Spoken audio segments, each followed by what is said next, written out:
Radio, we go, wait. I want some more people in the building. All right, so my special guest did not just left, but it's all good, it's all love. We're going to keep on this boxing train right here. All right, so where was it? We was actually talking about the Canelo situation. Wait, what's his next move? And what's going to be his next move. And the word on the street for Canelo is Billy Joe Sanders. Mm-hmm. That fight makes a ton of sense. He looking right for the pickings. 168 title. He gets 168 WBO title. And he's not a big 168 guy. He's not a big puncher. Got a little name. Exactly. Can take his O. Add to the legacy. We'll see what he's doing. He going the legacy right now. And then after that, I think the Triple G fight happens. Exactly. And I think the Triple G fight happens at 168. I think that's the key. I think the key is to get Triple G out of his comfort zone.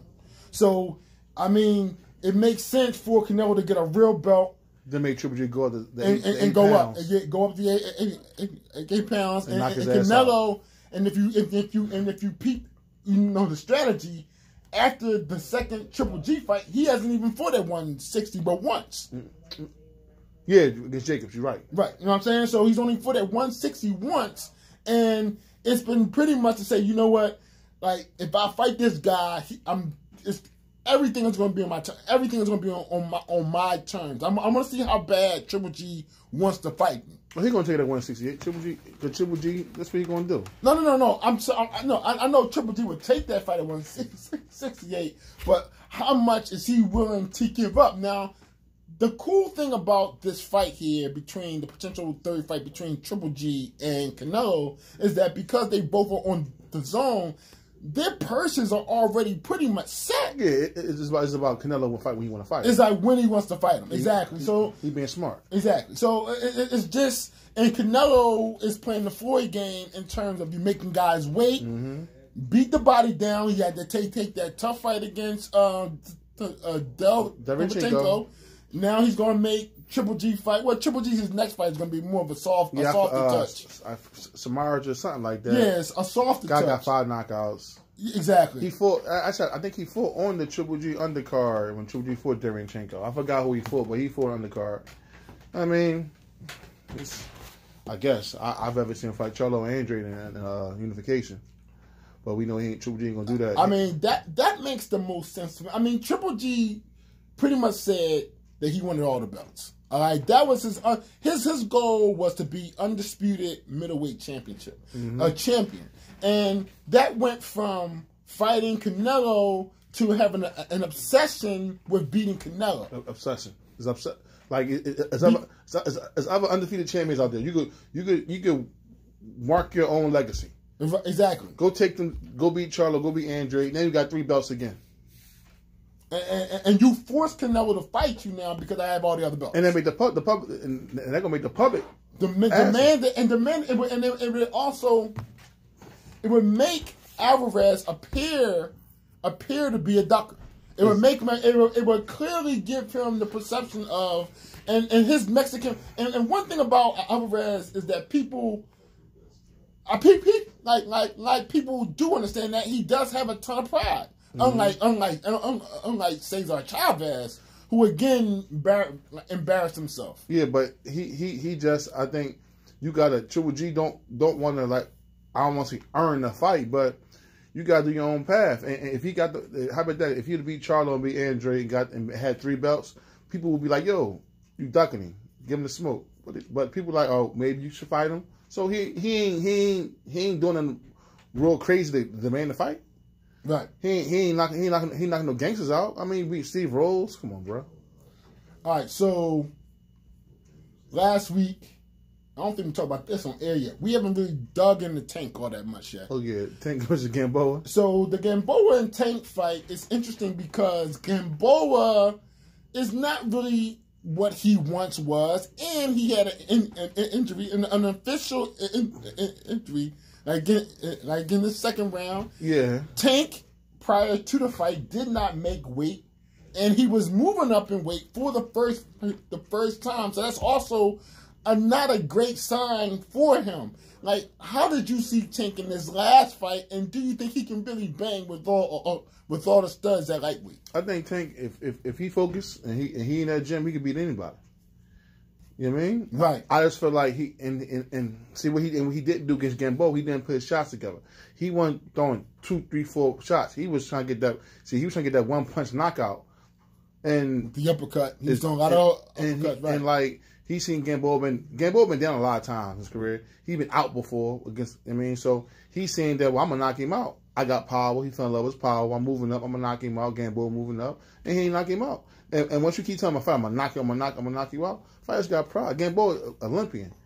He got what 20, 30 fights, something like that. Yeah. He ain't no bum. Yeah, right. He's no pushover. He's a student of the game. Yeah, he's a fighter. So right. So it's like you keep some guy you get knocked out, and you're in Atlanta, and we know everybody there for Tank. So he was motivated, and he was in camp with Teofimo with Lopez. Right. So he was getting great sparring. Right. So I was going to ask you about Lopez next. I mean, he had the phenomenal knockout of like Richard Coleman. Yeah. And I didn't see that coming. I knew Lopez was nice, but I didn't see that coming. I seen it coming. I didn't see it coming that early.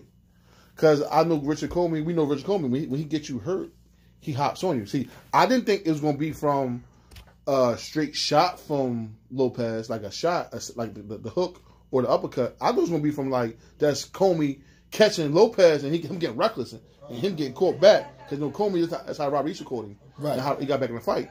So I thought it was going to be like a 9th round. He going to catch Comey with actually being down the cards. That 2nd round knockout impressed me. I didn't see that coming at all. I didn't see that coming at all. So one of the bigger fights that we know that's definitely coming in 2020 is Lopez Loma. I like the kid. Really? I like the kid. You think Teofimo can beat Lomachenko? I don't think he can win rounds. I think he can knock him out. You think he can catch him with that check hook, that check hook, that right hand? He got to set it up. Wow. He can't go in there. See, this thing is he can't go in there saying I'm outbox Lomachenko. He's not going to outbox Lomachenko. Because actually, people think Lomachenko was this defensive wizard. No, Loma is better off the front foot than the back foot. So if I'm Lopez and I'm the bigger, younger fighter. Let's be real, Lopez really is junior welterweight. He's not lightweight. He's junior welterweight. Right. So he squeezes his bite in to make 135. Right. So in that fight, he said, I'm only.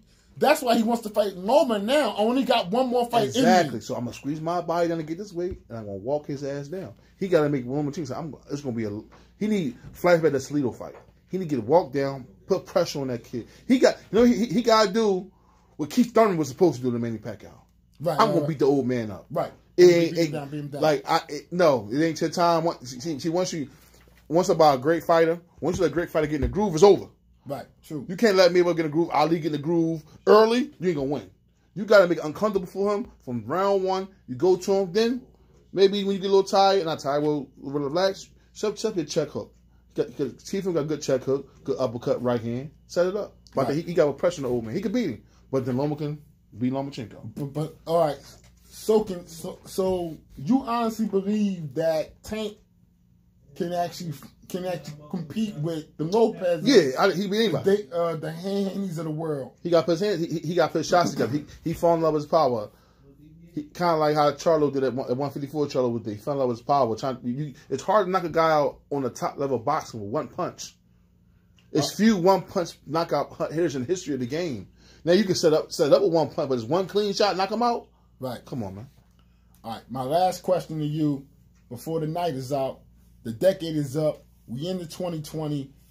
Who was the fighter of the decade between 2010 and 2019? Floyd Mayweather.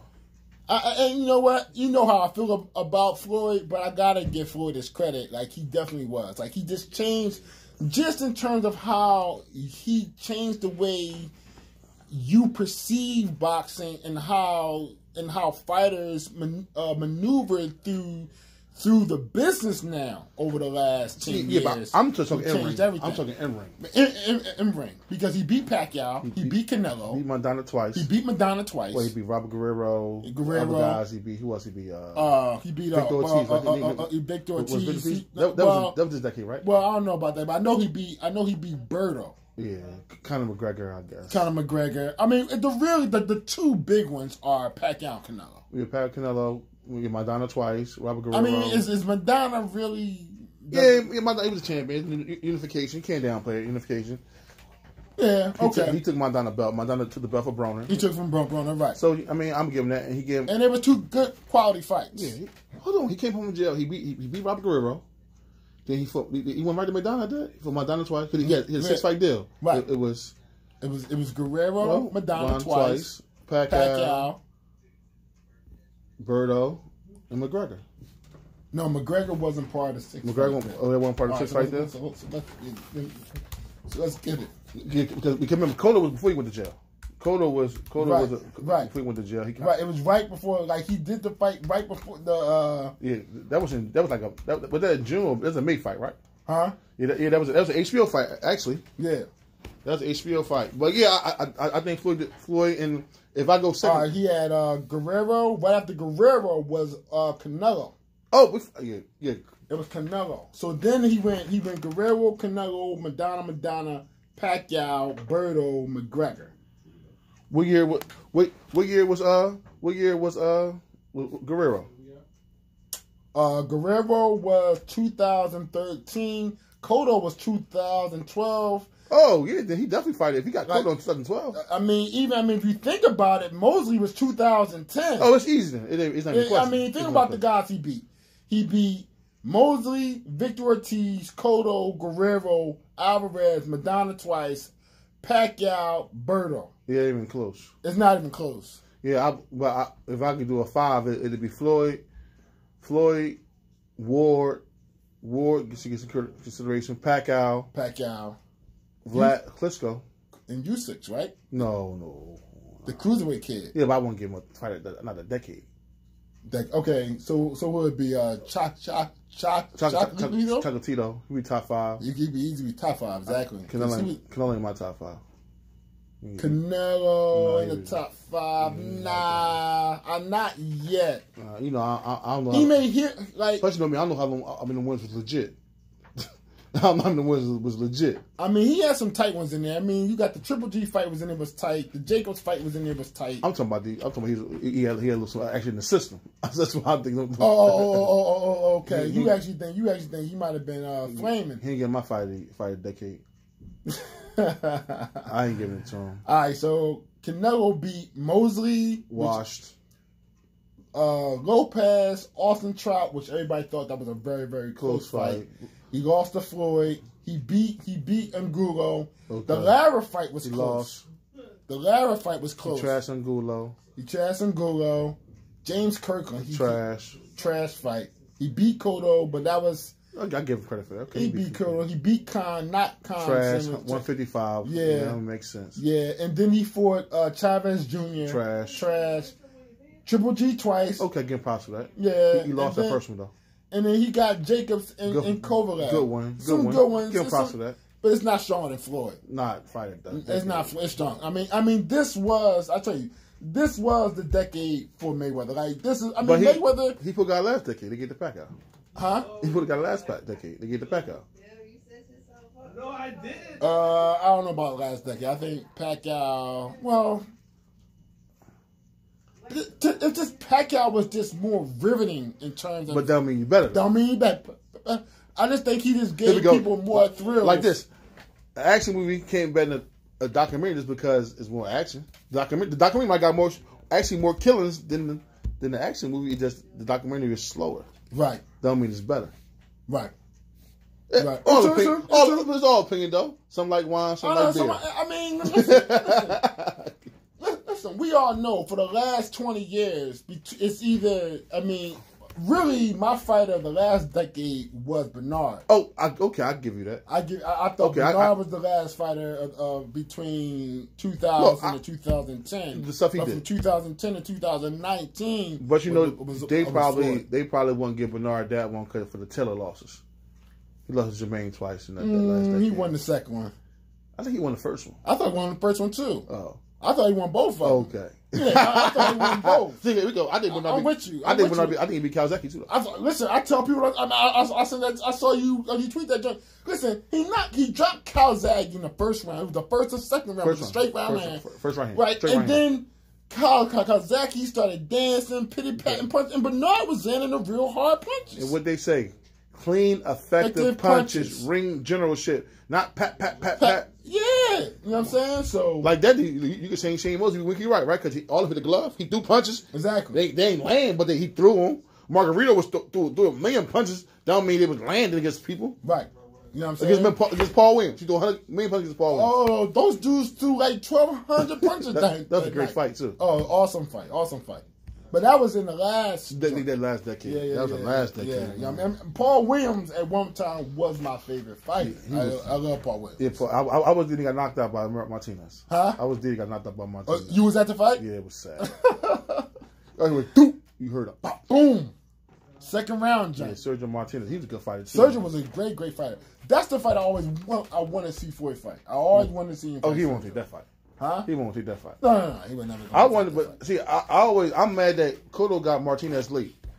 Huh? Cotto got Martinez late. He whooped Cotto ass. Oh yeah. Cotto, and you see the fight. His leg was messed up. He couldn't even move. Cotto didn't get Martinez late. I think Sergio was always going to be well, yeah. His knee was done. Sergio was done at that point in time. Yeah. Like he couldn't. He didn't even spar for the fight. Nah.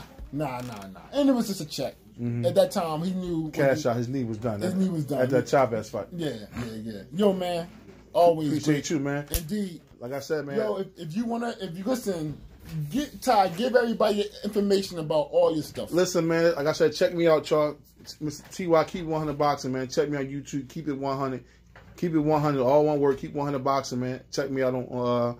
I'm also on Instagram. Keep it 100 Boxing, and check me out on Twitter, man. T.Y. Philly 83. Keep it 100 Boxing, man. That's my tags on Instagram, Twitter, and on YouTube, man. I'm on YouTube.